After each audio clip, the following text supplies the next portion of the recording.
No.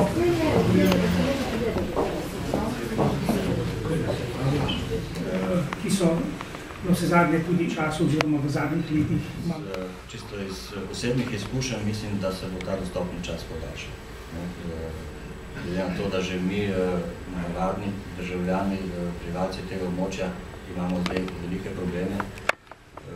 Priti iz Markovca ali Semedele v Koper bo seveda tudi oviralo prehospitalne enoto. Tako da predvidevam, da se bo za kakšno minuto dve dostopni čas vsekakor podaljšal. Jaz imam še eno vprašanje za gospoda Meska. Kaj ni bilo tudi v novem zdravstvenem domu so bili narejeni novi prostori za prehospitalno enoto? Sprva dejansko res je bilo načrtovano, da bi bili tudi tam locirana prehospitalna enota. Končni projekt je tak, da tega ne dopušča, ampak je tam samo dežurna služba.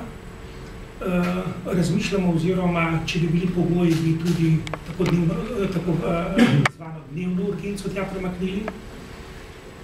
Vendar ni enostavno to premakniti, predvsem zdaj v tem trenutku ne bi bilo zaradi dostopnega časa. Skratka, mi smo šli na Izolski hrib predvsem zaradi kompromisa, ker pokrivamo celo obalno področje, zato ker je naš sedež v strogem mestnem jedru, smo se premaknili na Izolski hrib oziroma v neposredno bližino bolnišnice. Pripričan sem, da je ta obala oziroma vse tri občine si zaslužijo enotno, urgentno in dežurno službo. In to je tako zvani CUS projekt, ki ga vodi dr. Čičigoj in katerega ne moremo realizirati predvsem zaradi nezadostnih prostorskih pogojev na bolnišnici. Skratka, in dežurstva in vse nivoji dežurne službe, od A1 dežurne službe in urgence, bi se premaknili na lokacijo bolnišnice in pokrivali teritorij vseh občin. To je najbolj racionalni projekt in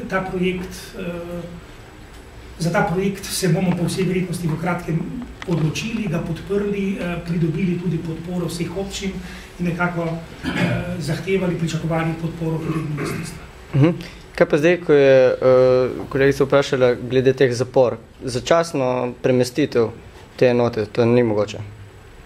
Mislim, da bi bil potem dostopni čas za Pirančana še bistveno slabši.